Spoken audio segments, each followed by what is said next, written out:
Well, guys, I think it's time to get started. The last class meeting. And I wanted to talk a little bit today about the art of pre-colonial Africa. And I have a lot to say about it. Some of the stuff I had here is not downloading. But I thought I'd start today with this video, 8-minute video from Khan Academy, and we'll go from there.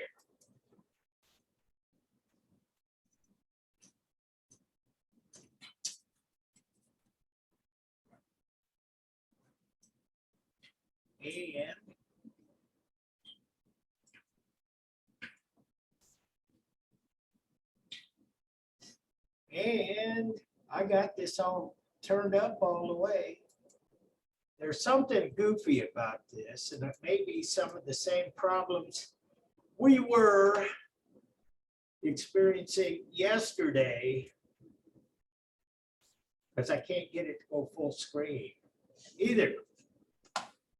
Let's try this again. Oh, here we go. About the golden school. There it is. Now let's start from the beginning. Sorry about the delay.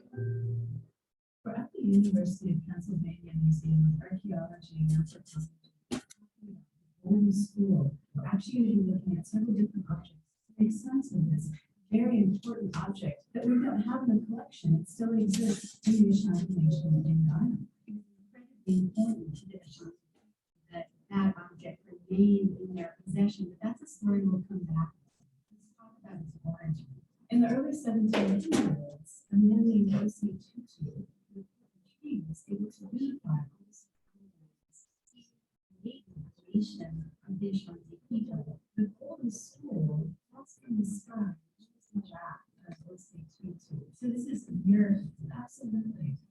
This is a wooden stone covered in gold, which was said to have been made to be the soul of the Ashanti Nation. So it takes on the essence of the entire group. In the same way that we see a man's stool or a woman's stool can take on the essence of that person. So the stool is more important than any single king of the Ashanti. It is far more sacred than the Ashanti king himself. In fact, the golden stool is always given its own stool or its own chair on which to sit next to the Ashanti king, like we see in this picture. This is an area that is in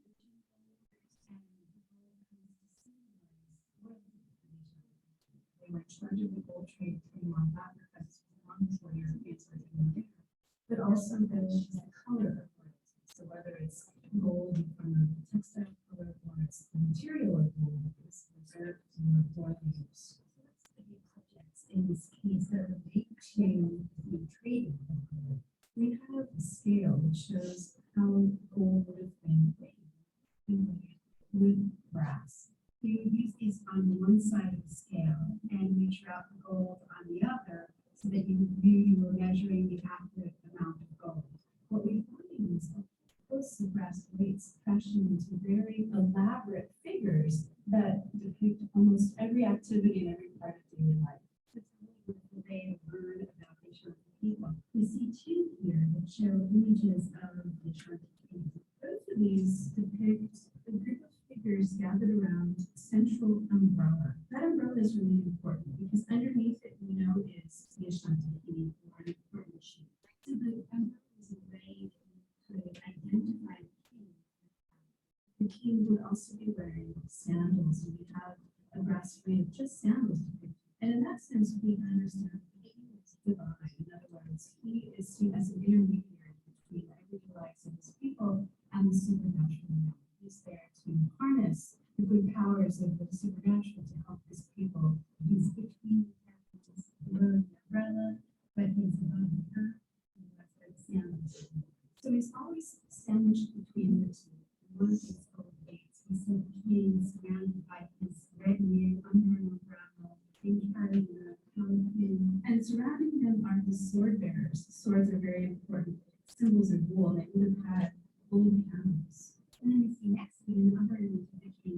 time with his wife, the queen.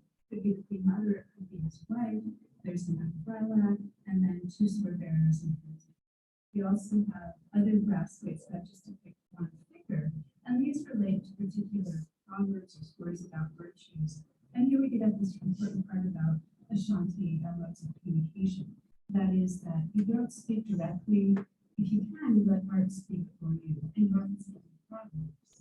Yeah, so each one of these have messages. If you understand this language, you can know what the messages are. So one of the ones in the case shows two crocodiles sharing one stomach.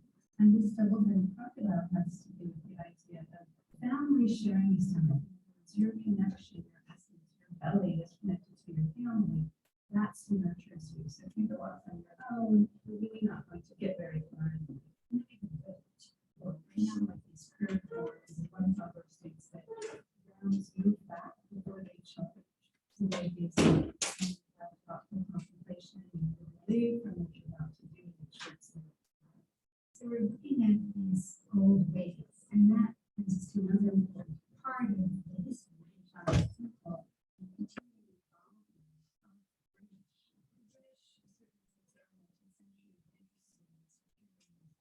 To control this area, the Gold Coast.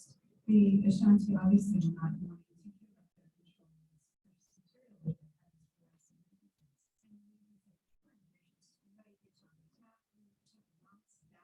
give up their control of this objects that person they really wanted to get their hands on was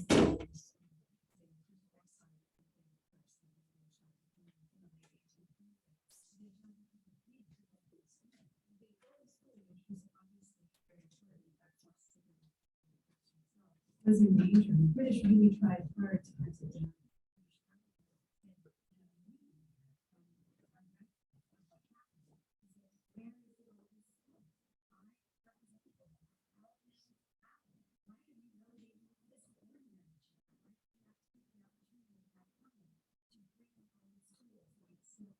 This was so offensive to Ghana that their most precious and sacred object to sit on. This is not a stool anyone is allowed to sit on. That would sit on his own stool. So Ya Asante Wa, the Queen Mother, assembled all the soldiers she could find to fight against the British. Now we have that the school really were pretty successful in that they were allowed some autonomy. In the 20s, the British even agreed to allow Henry I to return. There was a promise made that the Golden School would not be taken. Men and women are gifted stools by their parents when they come of age. And the idea of stools is really central, not just to kingship, but to everyday people. And this brass weight in this case is a replica of what a man or woman would sit on, but made of wood. So a man and woman's everyday stool used for things like sitting and socializing, sitting and eating, sitting and working, sounds very ordinary to us, but stools that one uses often take on their sunsun. Sunsun is a Ashanti concept, a traditional idea that your energy, it's like an aura that touches the things that you use a lot. So in order to keep your sunsun intact, when you leave the room, traditionally you would tip over your stool so that no one else could sit on it. And you know that was not intended for you. In that sense, the golden stool is also kept turned on its side, as we see in this photograph. So the gold weight tells us something about the importance of stools in the Ashanti culture, but also about a personal energy that over the course of our lives, the objects that we use become beautiful. That helps us to understand why the Ashanti people say the golden stool is the soul of the Ashanti nation.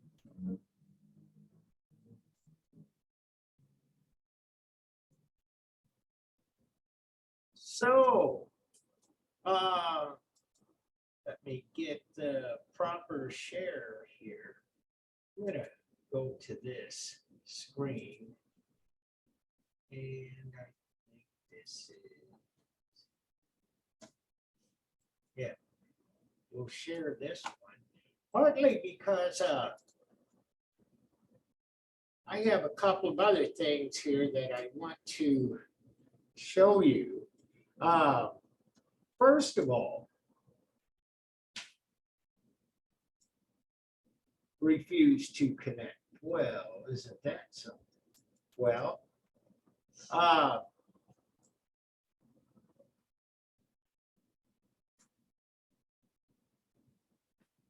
so regrouping. I wanted to show you a map of Africa. And looks like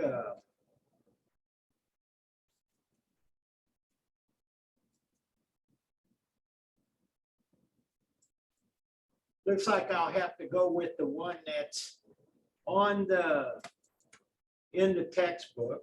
It's okay. It's just not quite as good. Slideshow from beginning. Make sure I got the right share.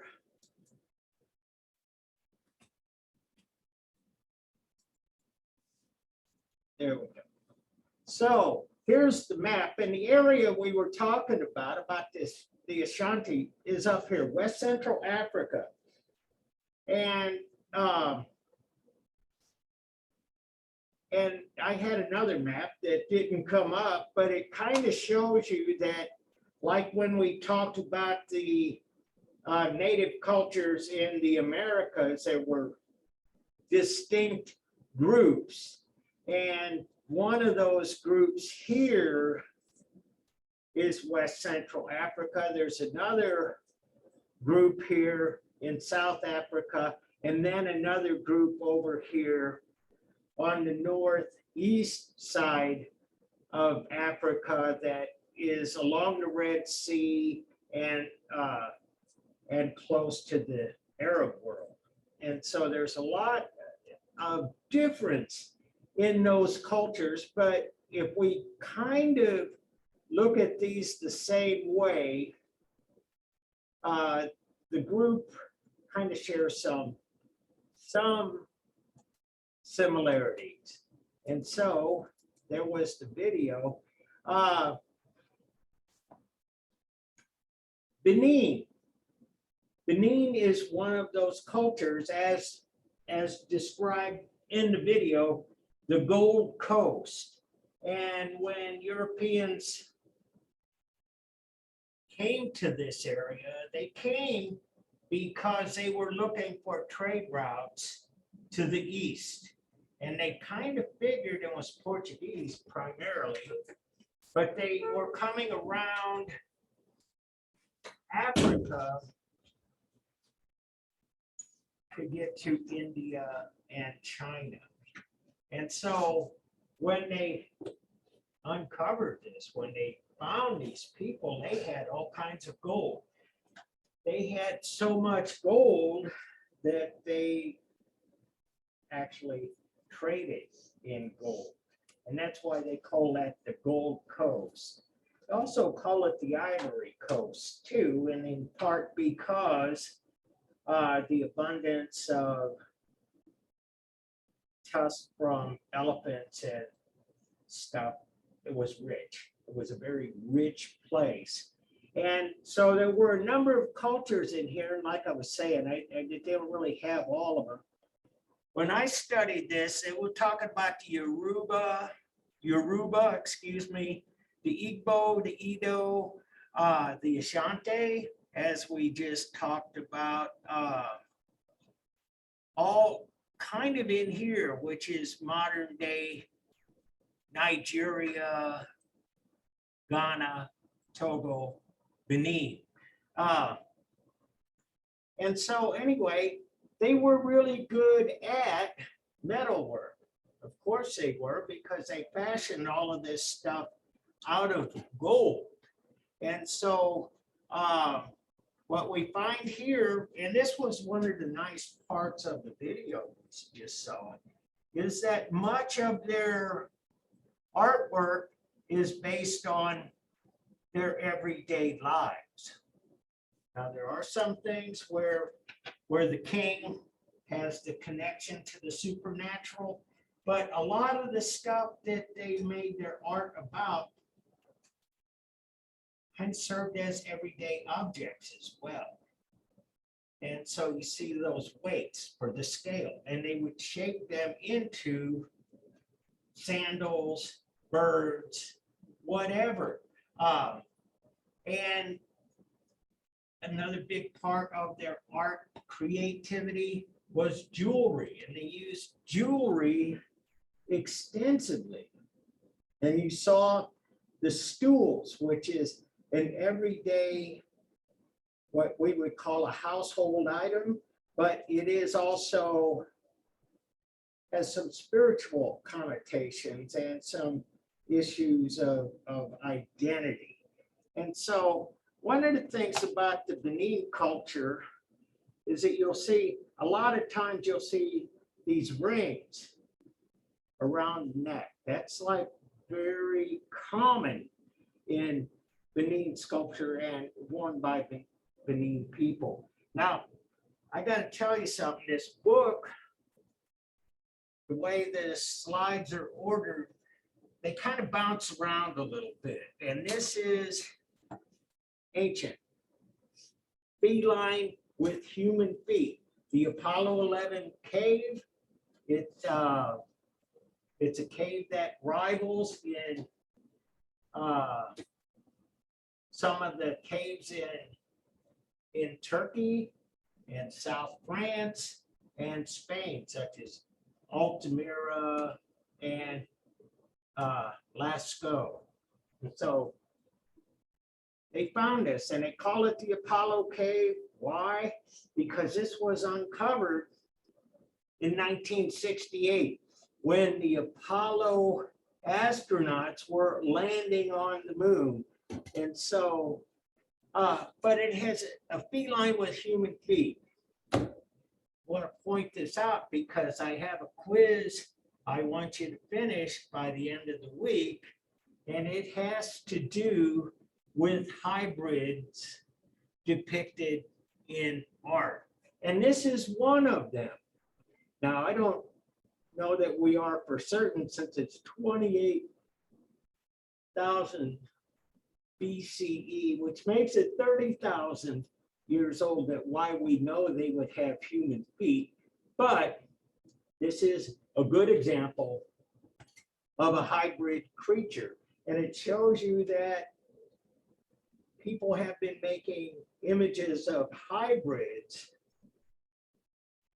either two animals put together or humans and animals put together.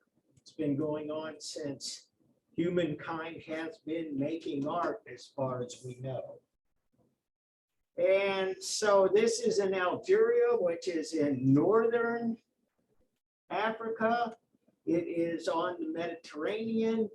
And this, again, another ancient painting. So bottom line, artistic activity had been going on in Africa for as long as it has been anywhere else in the world. But one of the problems is this. One of the problems is that in many parts of Africa, the climate does not preserve art particularly well. Ancient textiles, ancient wooden sculptures, etc., they degrade over time. The other part of it is, I might add, is that I don't think the people who made these objects envision them to be permanent objects, just to be fair. Now, when I was putting together this, what I was going to say to you today, I went and looked at a few things.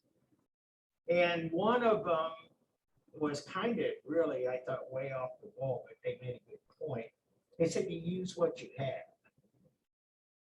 Wherever you go in the world, you use what's readily available to make your art. And sometimes that might be in West Central Africa, you have gold.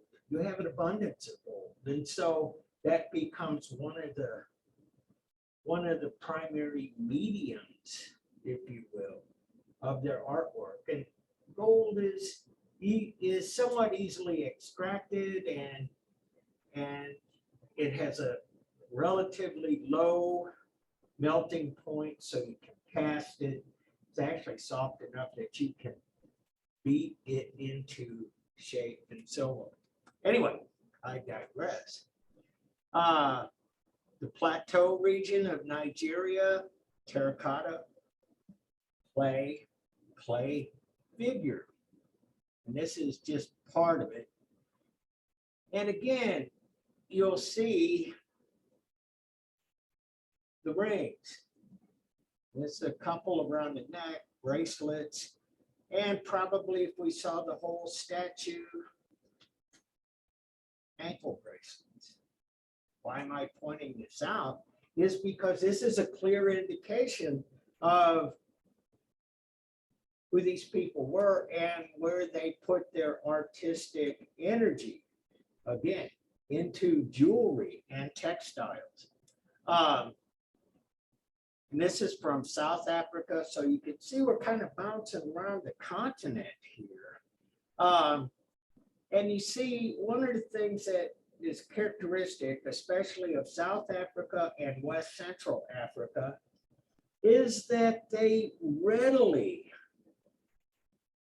abstract their representations, especially of human figures. And human figures are probably the most common depiction in the art. They abstract. See, what I mean by that is that these are eyes, say, but they're not exactly like eyes. They represent eyes, and they're kind of geometric in their shape. They're ovoid, but the features are exaggerated. And when you talk about abstract, the very nature of the word means that you take from something, you abstract from. So this was taken from the likeness or from an actual human being, and then used what the artist felt was important enough to convey the message of a human figure, but not this kind of fidelity to the actual original. Artistic license is what we would call this. There's an interesting point to be made here, and that is that in the Western model, in European art, they spent a few centuries, actually many centuries, trying to perfect illusionism. And you've seen that. You've seen that in the work of people like Michelangelo and Leonardo and so on. And that was really the central focus. And it became so prevalent that this was part of the European culture until the late 19th century. And European artists started to look at art from other parts of the globe. And so you find that a lot of this Impressionists and post-Impressionists looked at the art of Japan and China in Asia. And there were a lot of people following that who had looked at the abstraction used by African artists for millennia. And so it's an artistic license, and it's a creativity that had long existed and was kind of put on the back shelf in Europe. And so Igbo, Uku, this is the same culture that we were talking about with the golden stool in terms of being from Nigeria. And again, this is a water basin. You have water in this, you would wash over this. This is a place where you would actually wash your hands and things, and then to collect all of the dirty water and then toss it out, fill it up with more or used water from your jugs that you retrieve perhaps from the river or other water source. And so anyway, but bottom line, look at the care. Look at the patterning. Look at the attention that the artist paid to these things. And that's what I'm talking about. A lot of these things were everyday objects, but created with an eye towards the artistic. And so equestrian figure, fly whisk hilt. Know what that means? You see, this thing's only like not even 6.5 inches high. So it's kind of, and what this had on it originally down here on this part was something that was probably akin to a horse's tail or something. Long hair. And a whisk was used to get rid of the flies. And so the hilt is the handle. Talk about that used in objects like this, or as a hilt being the handle for a knife. And so anyway, again, take a look at this abstraction. You know that it's a horse, you know that it's an equestrian figure on the horse, you know, it's a person, but it is, again, highly abstracted, highly stylized. Came from Ita Yamu, Ife, West Central African people. Again, look at this figure. It's a little bit more lifelike than what we've seen so far. But look at the jewelry, the ankle bracelets, and everything. This is probably a whisk in his hand too. I'm not exactly sure, but at any rate, everything ornamented, art, creativity. We don't have evidence of textiles that go back this far, but we do know that these people were very adept at textiles and dyeing and coloration and so on. Beautiful.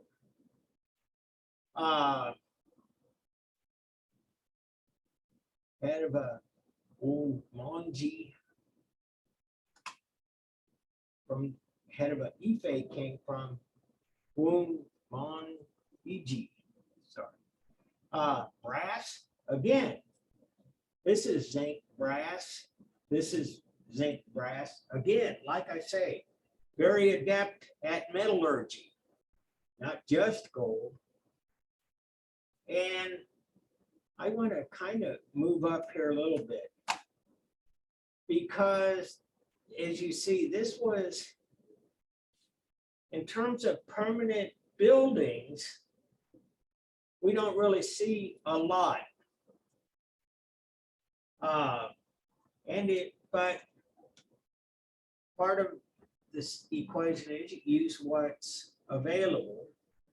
And here, this is in Mali, and you can see this is out in the Sahara Desert.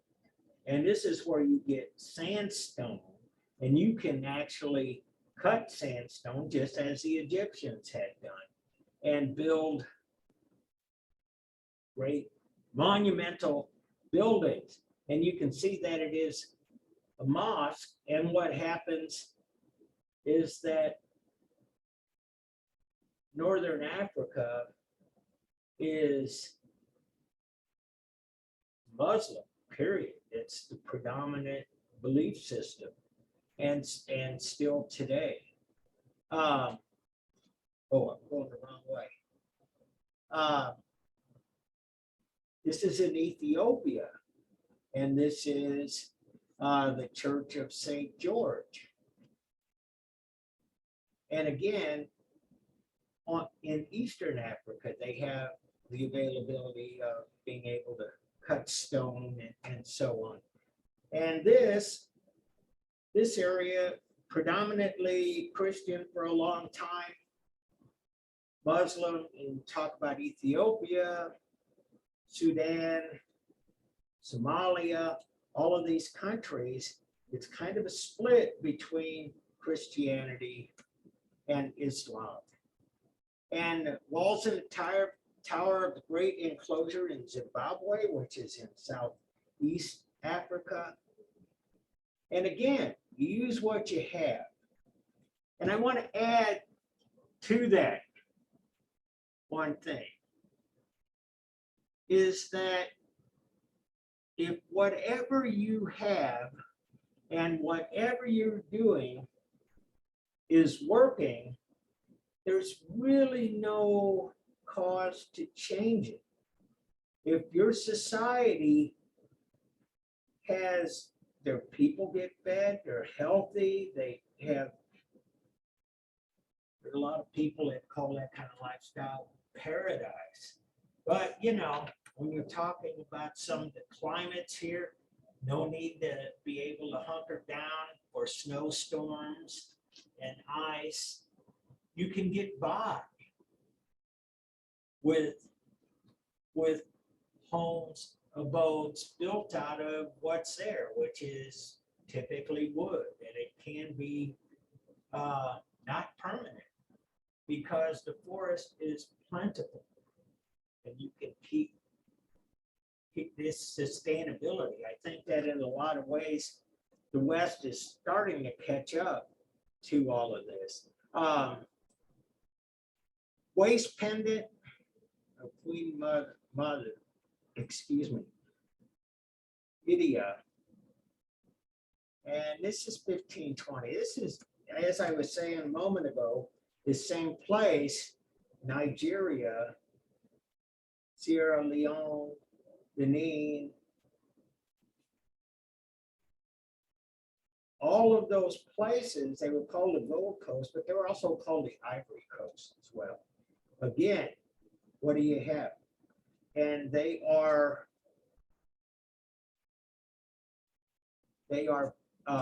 endowed with much of plentiful,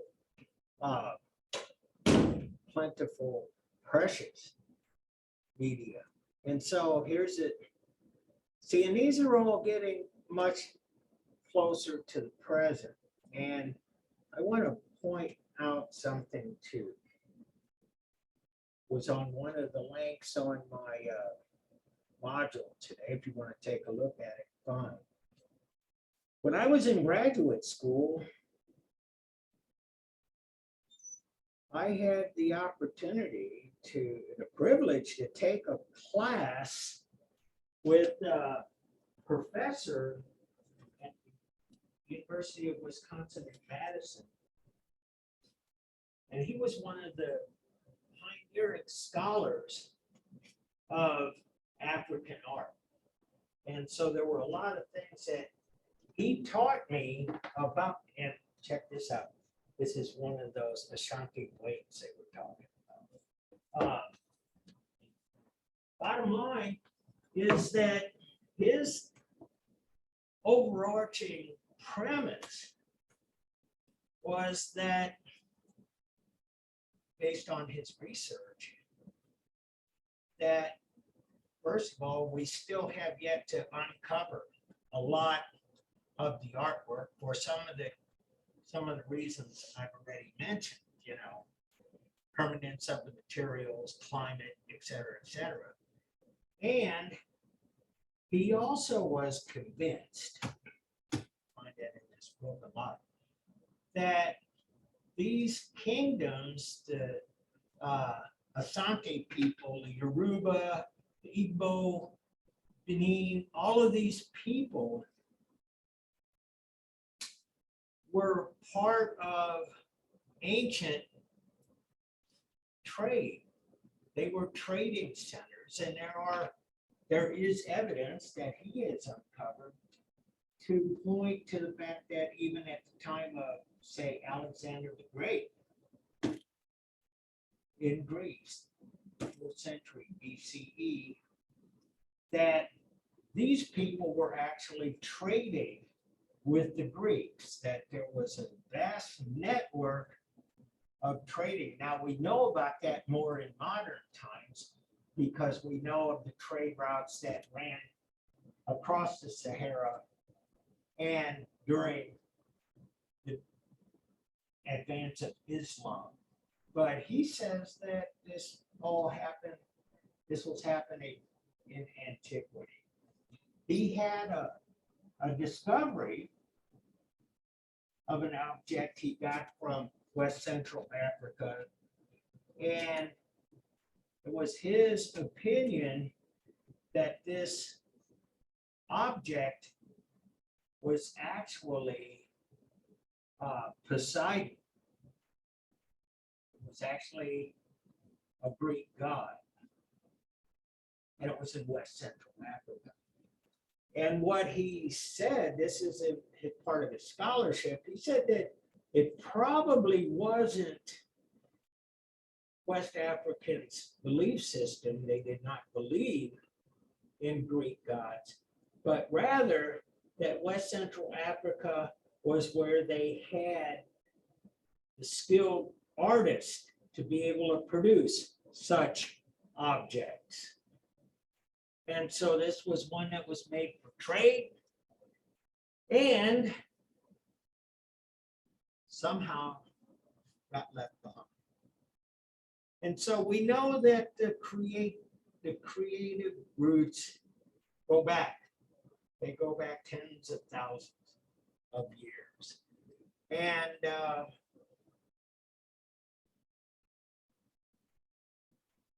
yeah, well, I got to tell you, I was bringing out all my books here from that class, African art.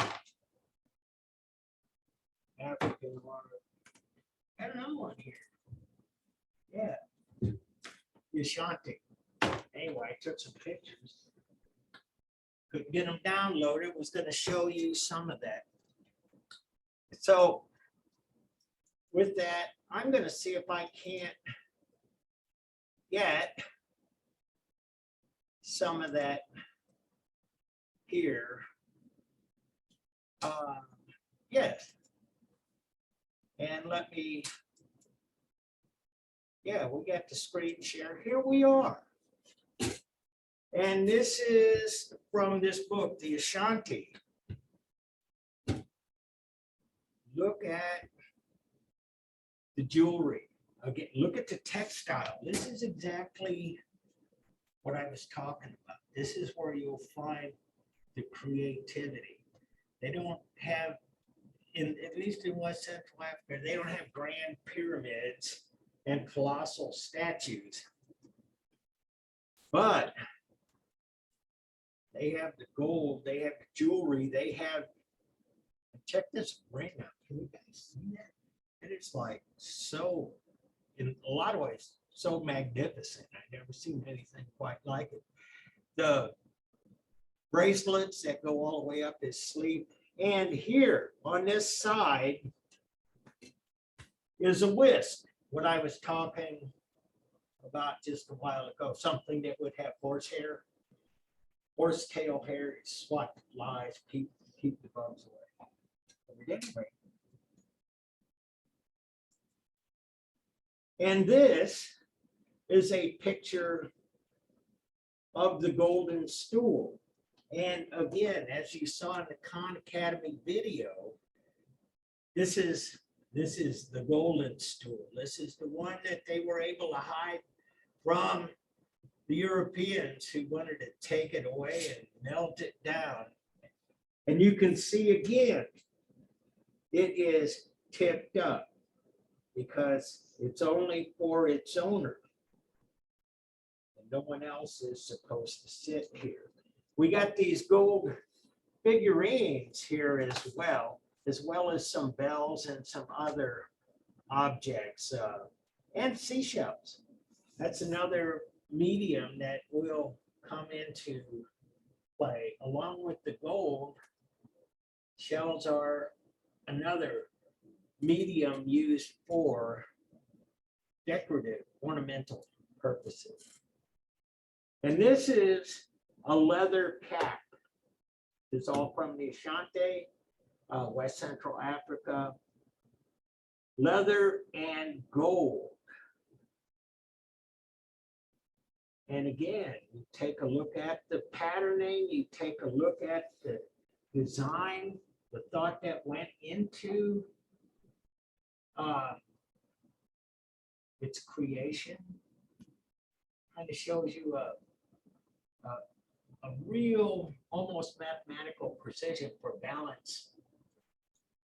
What they call these, and I ran across this phrase a number of times, both like in here and in the textiles, they call it fractal designs, either fractal organic shapes or fractal geometric shapes. But what they mean by fractal is that one part is just like the next. And oftentimes the shapes in between make their own shape, which is kind of a hallmark of complex. And so, with that,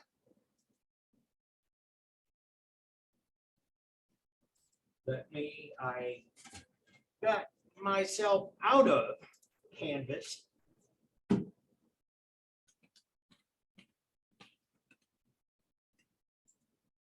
And so, by the way, when I was looking through Jan van Siena's stuff, I found out that he died in 2017, which was really sad. But he was old when I had him for class.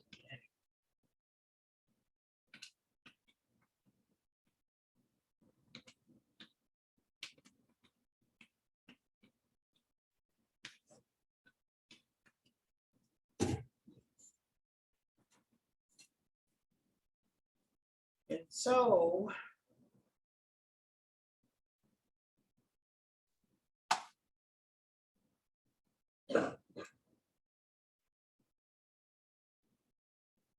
I wanted to point out a couple of things here. One is you got this roll call attendance, and this is the attendance I've been taking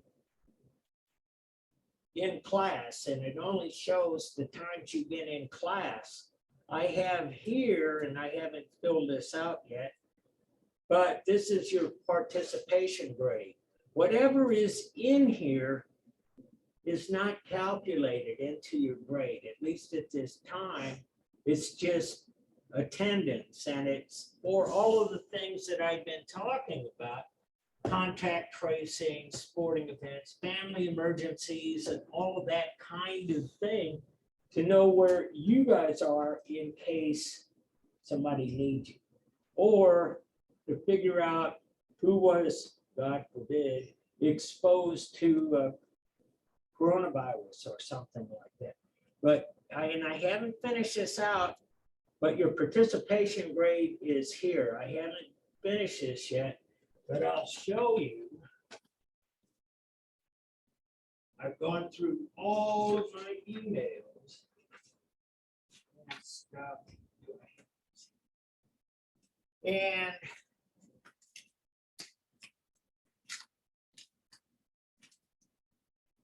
got your names on here, and every time that you guys have sent me an email, I got it here. So that will go on to the attendance, and that will be the basis for your participation grade. So a lot of you have been doing Zoom a lot, and you can see by that some of these names have long list of dates that you emailed me and said you were on Zoom. Most of you are here all of the time anyway. But At any rate, that's what that'll be. And this is what I wanted to talk to you about. This is the final quiz. And I want you to write this in the space below. Don't attach a document to it. Text entry. And what I want you to do is find five distinct and separate examples of hybrid creatures found in the textbook. And if you find something in the PowerPoint, you can use that too. Just let me know where you find it. That's really the beauty of the textbook. And I thought about that on the way in today. I thought I should let that PowerPoint. Now the cat with human feet, that was in the textbook. But that is an example of a hybrid creature, as I was saying. And what I want you to do is list it by title, date, illustration number, so I can find it, and page number, so I'll know how to get to it. And with each example, briefly describe the purpose and the nature of the hybrid creature. Now, with the cat with human feet, I'm not sure that you could know what that is about. It's kind of hard to make a guess. I don't think we know about civilization 30,000 years ago. But for the most part, these hybrid creatures that have been depicted, there is an explanation. Why are they hybrid creatures? And I want to add this too, to kind of open this up. It doesn't have to be half human and half animal. It can be an animal with the characteristics of another animal. Like, for instance, a lion with wings. It's bird and large feline, you know, just saying. And so with the five, I want you to give me 5 good examples and 5 accurate descriptions. And that's how I'm going to go right through it. And so it's available now and through December 11th at midnight. We'll give you more time, except I'm running out of time too. They're already telling me about getting the grades in and stuff. And so, any questions about that? Really kind of wished I had more African time. This is as fascinating as any other time and culture. But at the end, I apologize. We kind of ran through China pretty quickly, through North and South America pretty quickly, and Africa. But at least I got to show you some. And that's a good thing. Any questions about this quiz? No, you guys are good. Second thing. There is this course evaluations. They've been on me for this too. Tell your students, encourage your students to fill out the course evaluations. And they're anonymous. I don't get to know who says what, but they go to my boss, they go to me too. And we want to know that we've done right by you, and if there's a problem, then we'll fix it. Kind of like Amazon, how would you rate this product? 5 stars. Oh, wait, I didn't say that. Never mind. Okay, well, this is it. You guys have been good. I've enjoyed being here with you. I hope you've enjoyed being here. I hope you learned a lot. And I wish you guys safety and happiness and come back in January. And thank you. Thank you, sir. I really enjoyed this. Yes. Thank you. Uh-huh.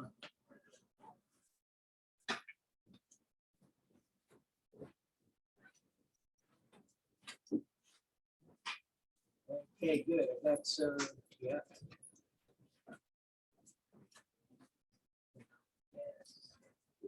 Lisa, I see you for a second. I need you.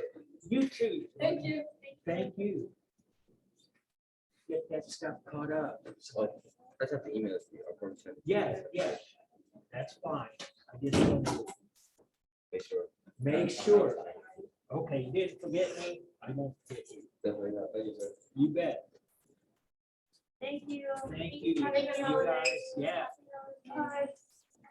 So Brooke, what is that you got in there? Is that a guitar? Yeah, it's my guitar. I had my guitar exam today. I'm a music therapy major, so we all know. Oh, Yep, yep, nice. yep, my acoustic guitar, so. I tried the guitar. I was kind of okay. My fingers, they're too short. Yeah, I have tiny hands, so. Yeah, that's the Lots of thing. calluses and things getting it built up. But So. I got a ukulele Oh, really? and it's a lot easier to play. It's a lot easier, Yeah, for sure. yeah, so that's where I landed. Yeah, All right. awesome. Just saying. I know Yeah. it. So I'm actually a drummer, but I focused on guitar. Well, I know, yeah, that's in, at Truman, all of our music people had the piano. It's Yep. kind of common Yep. instrument. We have to be proficient in piano and guitar, so Oh. Yeah. That's it's a interesting. lot, but it's good. I enjoy it very much. Yeah, Absolutely. rock on. I know it. I know. That's what I'm saying. Thank you for everything. Yeah, thank I you. appreciate it. Uh-huh, bye-bye. Bye.